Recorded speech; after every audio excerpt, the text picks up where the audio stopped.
Olá, meus amigos e minhas amigas, sejam muito bem-vindos a mais uma aula do nosso curso Processo de Fabricação de Cimento. Chegamos agora à aula número 8, onde nós vamos falar sobre as características mineralógicas do clinker. Antes de continuar, ajude esse canal a crescer, compartilhe e comente com as suas opiniões para que a gente possa melhorar cada vez mais este canal. E vamos à nossa aula de hoje.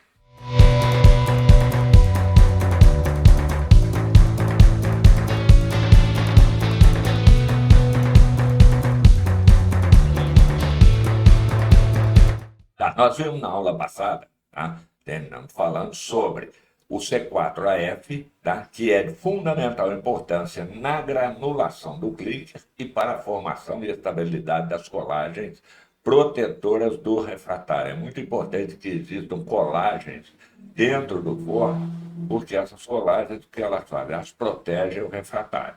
O C3A, que é o aluminato tricálcio, percentual no clinker é em torno de 4 a 12%, sendo ele o elemento mais reativo do clinker. O C2S, que eu falei que são as estrelas do clinker lá, ele é responsável pela resistência conferida ao cimento em idades mais avançadas, pois a sua taxa de hidratação é mais lenta.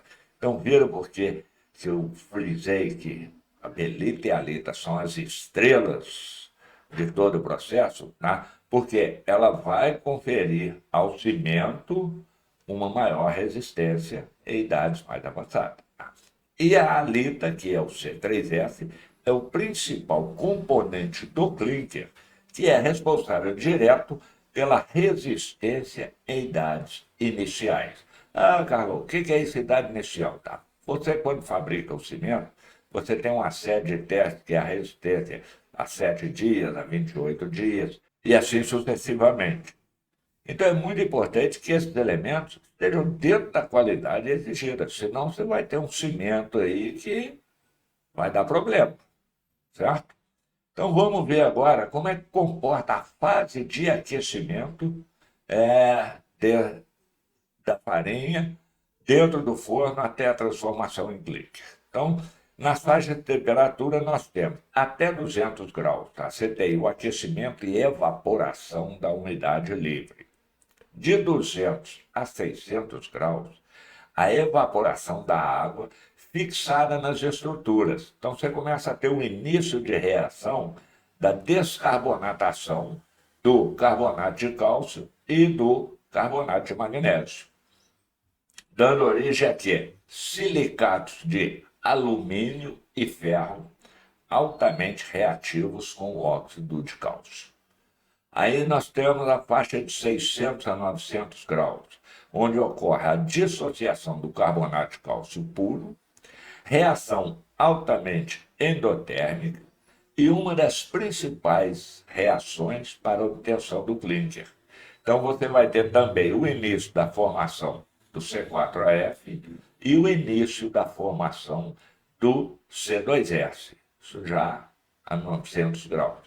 De 900 a 1200 graus, você tem início da formação da fase líquida. Lembra que nós vimos na aula passada sobre a fase líquida? Decorrente o quê? Da formação do C4AF e do C3A. Vai se intensificar a formação e cristalização do C2S, que é a belita, e o início da formação do C3S, que é a alita. Então, vocês veem que a 1200 graus você já tem toda uma transformação da farinha que foi alimentada no forno, e ela já passa a ter toda uma característica diferente daquilo que foi extraído e foi blendado para entrada no forno. Então, nós estamos criando aí, num curto espaço de tempo, né, com um aumento significativo de temperatura, um material completamente diferente daquele que foi originariamente alimentado no forno. De 1200 a 1350 graus, nós temos que a cristalização das primeiras alitas a partir de cristais pré-existentes de belita e caulivre. Lembra aquele gráficozinho que eu mostrei lá para ter a alita lá com ó, combina-se a belita com a caulibre ainda existente, então você tem a formação da fase líquida e o término da formação do C2S, com a intensificação da formação do C3S. 1350 a 1450 graus, você tem o término da formação do C3S, crescimento e desenvolvimento dos cristais. Então você vê, é fantástico, tá? Cimento é uma coisa fantástica. Você altera todo o sistema de cristalização do material que você alimentou para ter um produto diferente, com uma utilidade, com uma aplicação enorme em nossas vidas. E agora nós vamos ver o que é a fase do resfriamento. Essa é super importante. Por que que é super importante? Se ela não for muito bem conduzida, você perde todo o trabalho até a fase que nós estamos falando. Então, a fase de resfriamento, ela tem que ser muito bem feita, ou seja, você tem que pegar o material que está no forno a 1450 graus e imediatamente passá-lo para 1300 e logo em seguida de 1300 para 100 graus.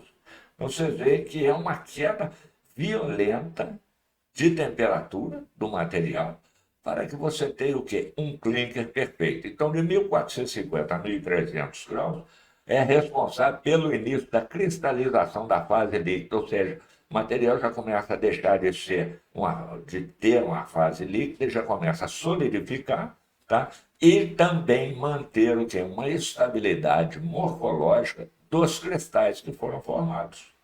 Então, de 1300 a 100 graus, tá? É responsável pela estabilidade dos cristais de alita e belita e o periclásio, que é o magnésio. Então, se não funcionar desta forma, você pode ter certeza que você vai ter um produto de má qualidade. E aqui nós temos uma imagem, né, com as respectivas temperaturas e as alterações que acontecem a cada temperatura dessa. Então acompanha aí, vocês vão ver a seta aí, de 0 a 600 graus aqui, vamos pôr aqui 700 graus, como é que vai se comportando a farinha dentro do forno, e a partir dos 700, aqui na faixa entre 700 e 900 graus, vocês veem que já começa a ter uma alteração bastante importante aí, tá? A alteração da cristalização. A 1000 graus já muda mais ainda, tá? 1200, e quando chega a 1400 graus aqui, você vai ter o clinker lá e o material líquido. Então, você recristalizou todos aqueles cristais que foram originariamente introduzidos na forma de uma farinha. Aqui uma outra imagem, tá? Mostra praticamente a mesma coisa, onde você tem o tempo, aqui nós estamos falando o tempo de residência, tá? Não só o calor, mas o tempo. Então você tem a zona de calcinação, são 28 minutos. Zona de transição, você tem aí 5 minutos. A zona de queima, que é onde você vai ter a fase líquida, que são 10 minutos. E o gráfico aqui ao lado, essa seta aqui ao lado, mostrando que a zona de resfriamento. Então você tem 2 minutos para sair lá dos 1400 graus e chegar até os 100 graus aí. Então, essas imagens são as imagens dos cristais que são formados, tá? Então, isso aí é uma microscopia dos elementos do clinker. Então, através desse estudo, dessa microscopia, o laboratório vai informar se você teve um clinker bem formado ou não. Então, temos aí a alita, a belita, o periclásio, a fase do C3A e do C4AF, a cal livre, tá? Os poros. Então, isso já é feito através de microscopia, tá? E é o que vai atestar a qualidade do clicker. Isso aqui é uma imagem do interior do forno, onde você tem o canhão com a chama aí. Esse forno aqui ainda não tem a colagem de proteção do revestimento. Aparentemente é um forno que passou por uma manutenção e está entrando em operação. Então, eu vou mostrar um videozinho para vocês de um forno em operação e com as colagens nas paredes aí, protegendo os refratários.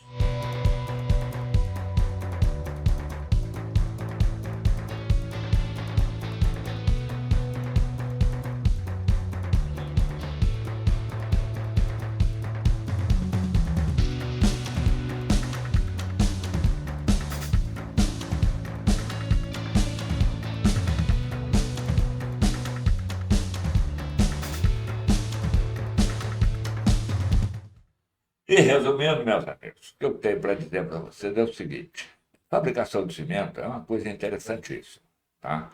Se você, como técnico, aí fala, cara, mas eu não vou essa parte de microscopia e tudo, eu não vou estar mexendo com isso, realmente. Pode até mexer, você pode se especializar nisso aí, nessa área. Mas, como eu disse na aula passada, se você for participar de um processo seletivo em uma empresa cimenteira, e você tiver este conhecimento, isso pode ser o diferencial entre você conseguir um emprego ou não. Meus amigos e minhas amigas, muito obrigado. Até a próxima aula. Não se esqueçam, se inscrevam, deixem o seu gostei ou não gostei, comentem, deem opiniões e se quiser ajudar o canal, faz um Pix. Muito obrigado.